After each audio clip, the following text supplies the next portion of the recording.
O Estatuto da Criança e do Adolescente chega aos 32 anos e nós vamos falar um pouquinho mais sobre esse texto legal com o juiz da Vara da Infância e Juventude de Belo Horizonte, José Honório de Rezende. Seja muito bem-vindo, doutor José Honório. Muito obrigado, Eduardo, pelo convite. Prazer participar do programa.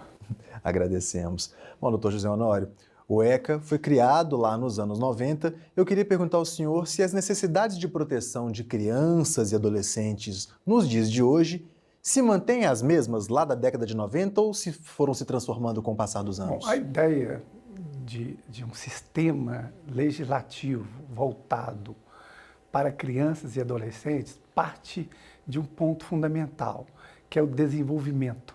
Então, o que permitiu ou que autorizou a criação desse sistema legislativo, essa ideia.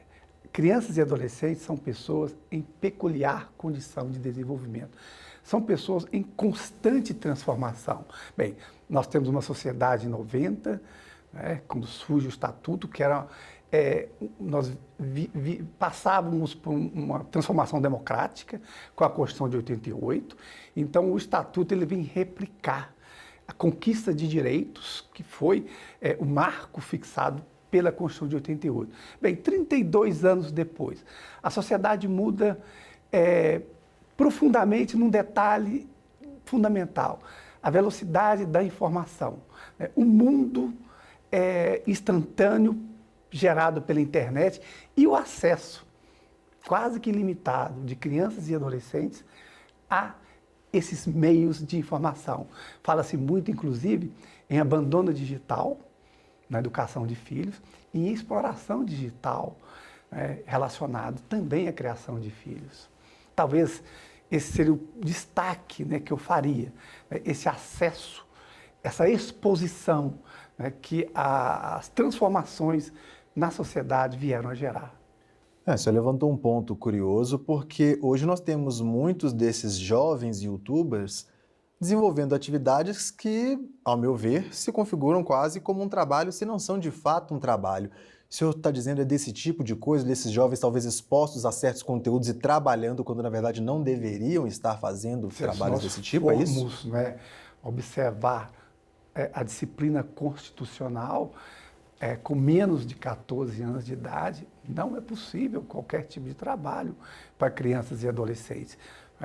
Então, nós temos um limite aí, uma problematização, é uma realidade, as crianças e adolescentes vivem isso e é algo que o direito tem que lidar, tem que disciplinar, levando em conta o que a Constituição já fixou, que é o limite de 14 anos para início de trabalho, porque isso é um trabalho que gera renda e muitas vezes gera exploração.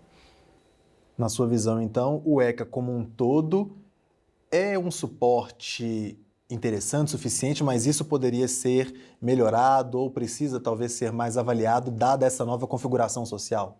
Sim, o ECA ele é um instrumento muito avançado em termos de legislação. A grande virada que o Estatuto trouxe foi transformar crianças e adolescentes em sujeitos de direitos. Então, nessa condição fundamental, qualquer ação que envolve crianças e adolescentes haverá de ter limites.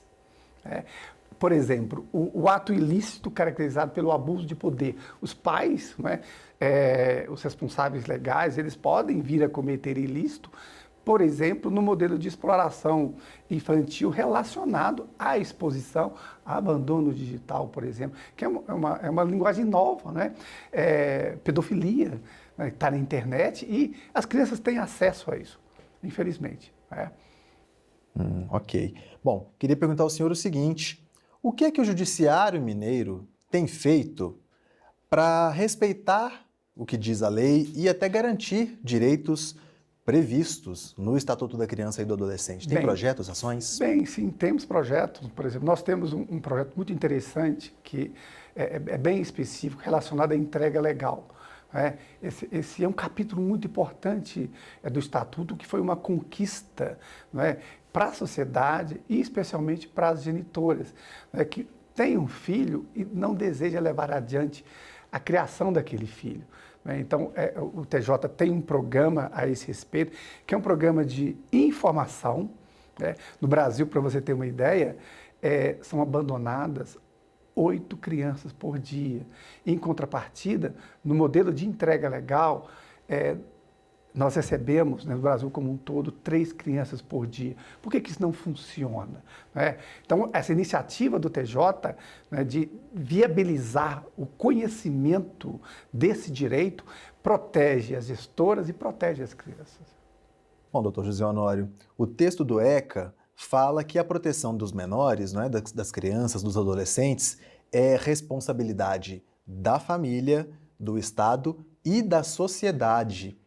Como é que é possível engajar a sociedade nessa proteção dos menores? Essa pergunta é muito importante, porque existe uma história na África, né, sobre a educação da criança. E o que se diz é que a educação de uma criança depende de toda a aldeia, é responsabilidade de todos. O Estatuto trouxe instrumentos para isso, que são os conselhos municipais, são os conselhos estaduais e o Conselho Nacional.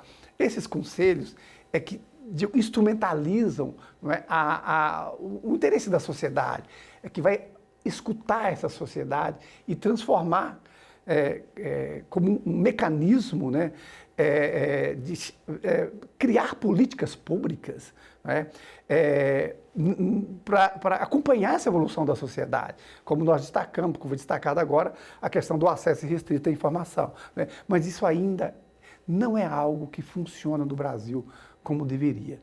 Né? Isso não canaliza o envolvimento da sociedade, né? Você perguntar na rua às pessoas quem é um conselho municipal da criança, quem é um conselho estadual, qual o conselho nacional e para que serve, as pessoas não vão saber o que é. Né?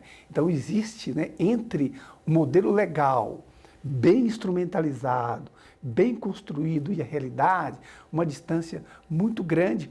E essa talvez seja, assim, né, a dificuldade de todos os direitos que foram definidos no Estatuto, né, de fato ser uma realidade no país para permitir transformação, desenvolvimento, né, capacidade que permite que a sociedade transforme, né, a partir do instrumento legislativo. Quer dizer, entre o modelo ideal e o modelo real, nós temos uma distância muito grande.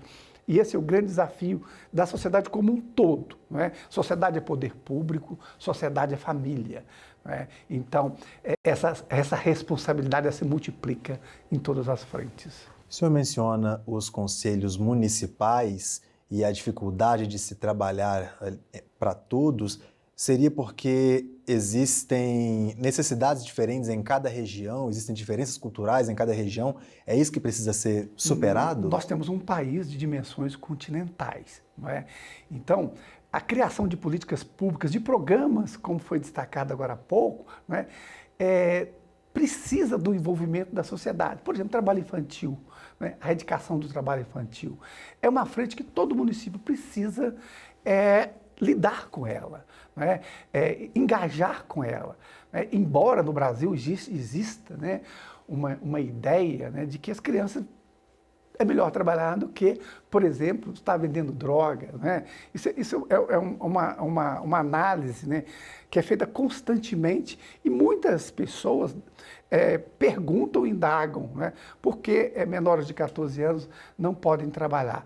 Bem, a ideia de um país que se pretende desenvolver, que pretende ser um país, né, com expectativa, com condição para essas crianças desenvolverem, investe em educação.